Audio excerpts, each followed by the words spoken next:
beskeden til Holland, som ligger ret.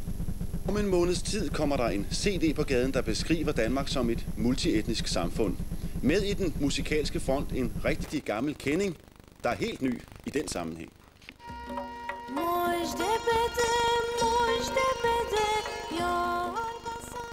Det er ikke til at høre, hvis man ikke lige ved det. Men musikken her er faktisk arbejdersangen Danmark for folket med persisk islet. Hver den, der virker med evne og ånd, og hver en, der skaber med den bakkede hånd. Hver den, der ærligt i arbejdets flid vil bygge op den nye dag. Og når man så har ment herfra, at man ligesom kunne bruge Danmark for folket som en indgang til, til integration måske, for at tage et vidtgående ord, så er det godt. Og så synes jeg, man bør være med. Danmark for folket! Blandingen af den danske og orientalske musik skal afspejle samfundet, som det ser ud i dag.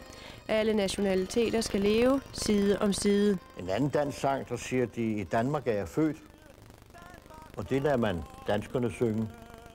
Og så fortsætter man, der har jeg hjemme. Det er de fremmede, der synger det.